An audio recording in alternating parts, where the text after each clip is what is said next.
What's really behind the Ukraine crisis? Now, while this is not meant to be a comprehensive overview of the unrest, it will serve as a useful primer. After all, it's a YouTube video, it's not an essay or a book.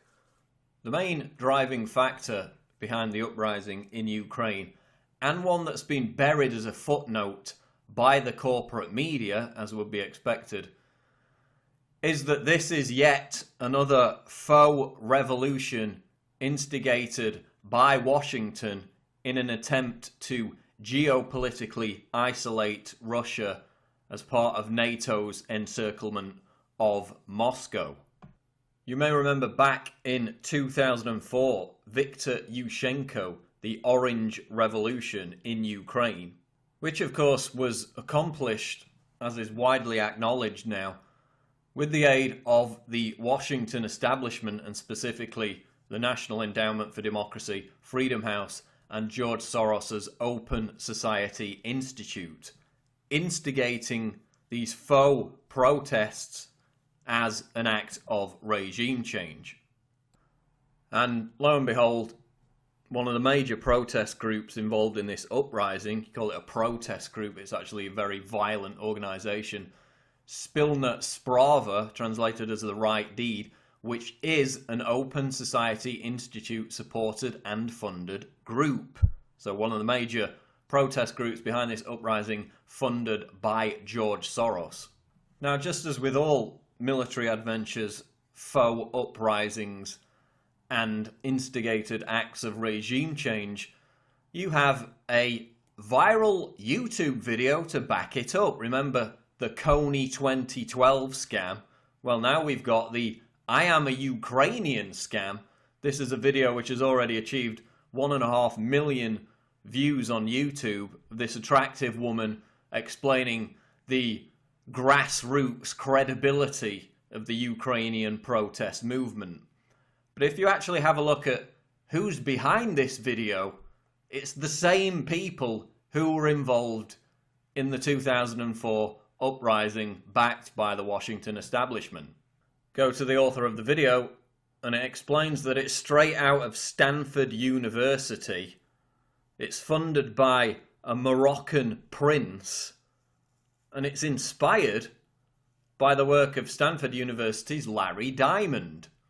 And Larry Diamond's an interesting character because he's involved with, yes, you guessed it, the National Endowment for Democracy, the same group that was involved in the fake 2004 revolution in the Ukraine, which saw Viktor Yushchenko come to power at the behest of the Washington establishment.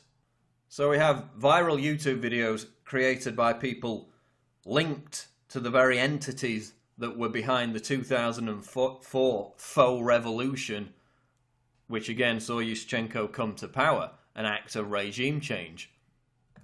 So again, they put this attractive Ukrainian woman up there to afford the protest movement credibility and legitimacy. Because if you look at the actual actions of the so-called protest movement, they've been anything but. And just as the so-called protesters in Libya and Syria were dubbed demonstrators before they started blowing up universities and seizing tanks and using anti-aircraft missiles, the mass media is portraying these Ukrainian demonstrators as protesters while they violently seize government buildings and police stations. Now, I don't care what side you're on, even if you support this so-called protest movement, how do you think the US government would react if, quote, protesters in the United States, armed with weapons, started violently seizing control of police stations and government buildings? Do you think that they'd be softly catchy monkey with them? Or would they completely obliterate them? Well, obviously they would.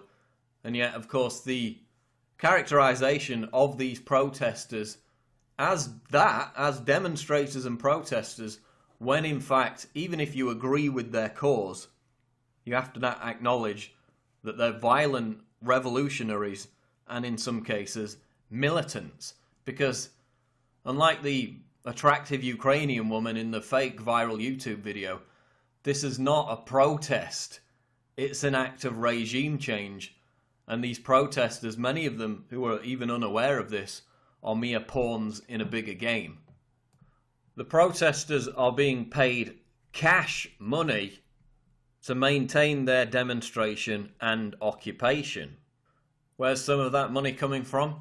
It's coming from the $5 billion that the United States government invested to, quote, help Ukraine achieve these and other goals, according to US Assistant Secretary of State for Europe Victoria Nuland at a National Press Club conference December 13, 2013. And what were those goals? Well, it was to achieve a, quote, good form of government.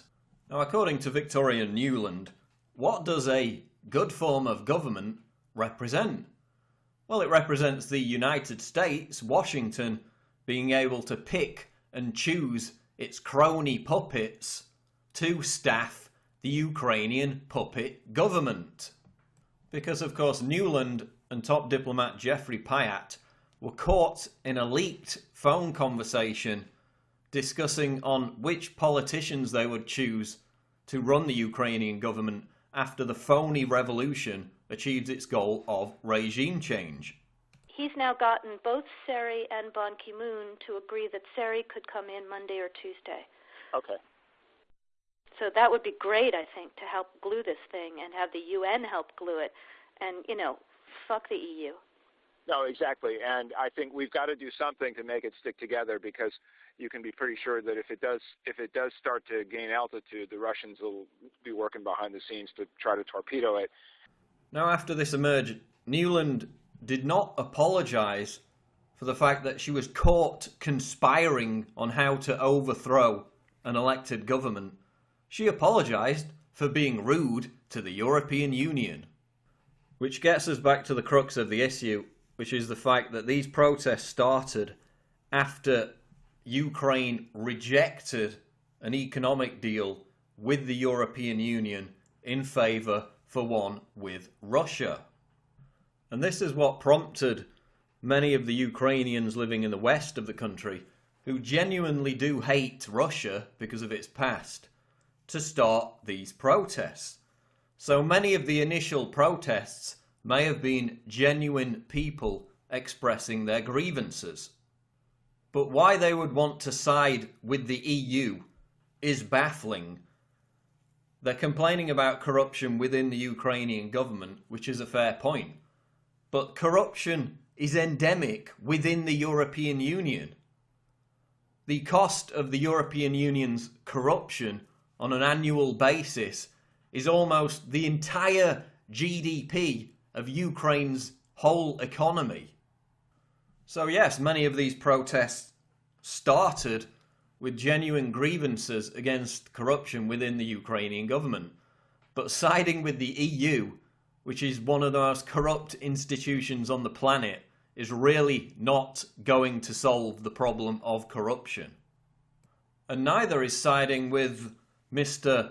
Bomb Iran, John McCain, who visited Ukraine back in December, at the same time Victoria Nuland gave that speech about $5 billion being invested into the Ukrainian protest movement. McCain gave a speech saying, "We want to make it clear to Russia and Vladimir Putin that interference in the affairs of Ukraine is not acceptable to the United States." So while McCain, who of course supported the overthrow of Libya and attempted to do the same in Syria, backing jihadist terrorists in the process, he's saying that the Ukrainian government's decision to make a trade deal with Putin over the EU, an economic deal, was an interference in their internal affairs.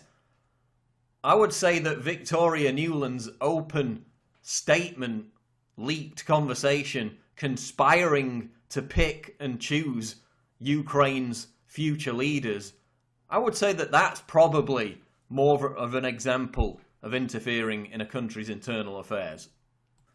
So here's the truth about what's happening in the Ukraine in summary. And again, This is summative, it's not comprehensive, it's a YouTube video. There are many different factors at play. But the main factor at play is that this is part of the geopolitical isolation of Russia. It started off with Ukraine making an economic pact with Russia, and in the process rejecting the EU. That started some of the initial protests.